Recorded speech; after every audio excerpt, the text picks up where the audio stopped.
Okay, this is last night's fourth call from Nancy Grace to me, and then they put me on hold, and then they take my call. She keeps me on for almost 15 minutes.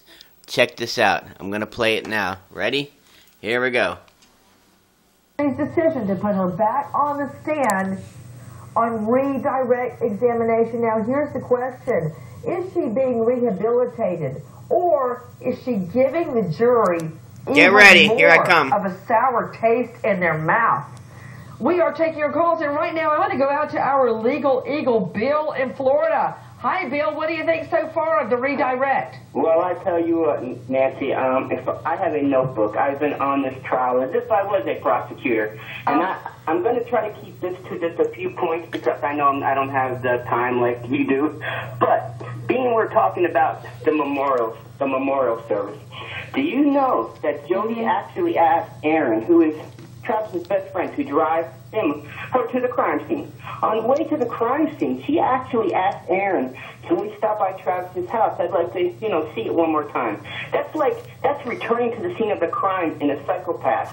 Now, not only that, but when she was being grilled by Flores, she even went to see the crime scene photos very carefully. She liked to see her work. Now, I believe this also. Jody had two stories planned to tell in this trial, and that is why she was talking about the Chihuahua shaking thing. Have you noticed how she's been under very serious stressor on the stand, and I have not seen her even flutter, not even shake like a Chihuahua.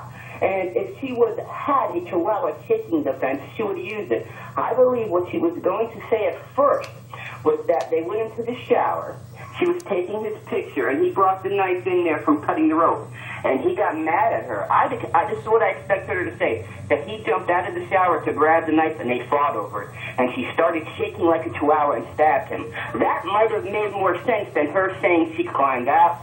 She was body slammed. And that is another thing, Nancy. I would love it if they could actually get her off the stand like they did yesterday and say, "Jody, would you please demonstrate how he body slammed you?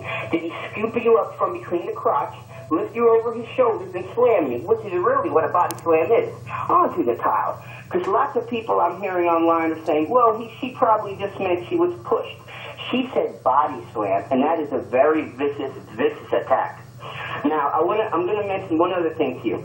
I feel bad for Jody's family because I know her little brother is now lashing out online. Her brother actually posted a poem online that reads this. I'm going to read it to you. This is from Joey Arias. He wrote, "The lips of an immoral woman are sweet as honey. Her mouth is as smooth as oil, but in the end, she will be bittersweet like poison and a double-edged sword."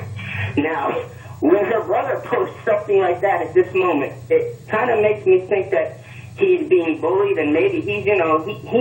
He also posted on his Facebook for the whole world to read. He said, "The reason my sister takes the phone conversation about the sex was to just scare off Travis's future girlfriends, and that's it." He actually admits it. Nancy, what I would like for you to do, if you could, I would like for you to be able to get Brian Carr on the phone one day, or Jake, and let me have a 10-minute panel on the phone with them. And I swear, Brian Carr knows more as a matter of fact, Bill in Florida, Brian Carr is with us. And when we get back, I'm going to let you ask him a couple of questions. Are you up for it? Oh, yeah, hell yeah. Billy's up for it. It's not what you think. It's a phoenix with 4 wheels. Okay, I'm going to fast forward it. So I am actually going to get to question Jody's jailhouse boyfriend. They won't play the whole question, all the questions, because the show runs out. But I do get to talk. This is so cool. Not many callers get to talk like this. Okay, here it comes. It made me feel good to make him feel good, and also when I was making him feel good, he had all of his attention focused on me, so I feel like it was still, like a trade-off, kind of. I mean, yeah, right, you liar. I liked the way I felt when he was focused on me that way, and I liked the way I felt when I could. Everybody, we are live here at the courthouse and taking your calls. All right, Brian Carr, friend of Jodi Arias, visits her in jail, believes she is innocent. Welcome, Brian. All right, Bill, what's your first question? Hi, Brian. I appreciate you calling in and everything. I have a question for you. I'm also a man. I know you're a man, and I know you took into Jodi's defense, and I've heard you say that you believe that maybe she just became overly aggressive and took it a little too far with the stabbing. Can you honestly tell me, after meeting Jodi, that if, say, you were in the shower and she were to attack you or anything, that you would not be able to fend her off or get her off of you unless you were, like, totally unaware of the fact that she was about to attack you? Did you see the pictures of the 9 stab wounds in his back that are so deep you could probably stick your 4 fingers through them? And have you seen the picture of his neck? Hold on. Wait. Let him have a chance to respond. Go ahead, Brian. Yes, I definitely seen the stab wounds. Yes, I definitely agree. Jodi's 5'5". I gotta pause this for a second because this is the world's biggest schmuck, Brian Carr, who actually thinks Jodi's innocent. Look at this guy. He looks like a Rocky Balboa from 1930. Okay, let me keep playing it. Pounds. Travis is over 200 pounds. Yes, Travis could have fended her off. There's no way she could have dragged him. There's a thing in the Mormon faith. She's coming up with her own stories right now. She's coming up with her own stories. She's making her own thing for her safety right now. There's a thing in the Mormon faith that's called blood atonement. And what they do is when someone sins, the Mormons come in there and they basically sacrifice, and the Mormons believe that this is basically their way to wash away their sins.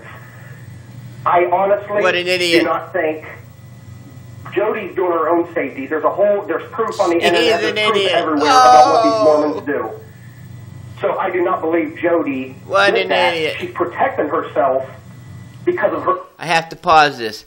What I just got this schmuck to say is that Jodi killed Travis in a Mormon ritual called an atonement for your sins. In other words, if she thinks that someone's a sinner, she can go murder them and make them suffer, and that will atone for his sins, and he will go to heaven.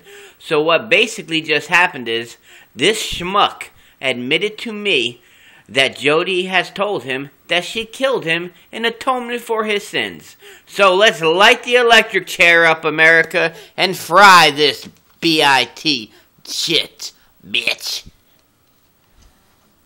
Her second story is what's true. Hope you all enjoyed my video. Peace out. Jodi Arias, I'm coming for you.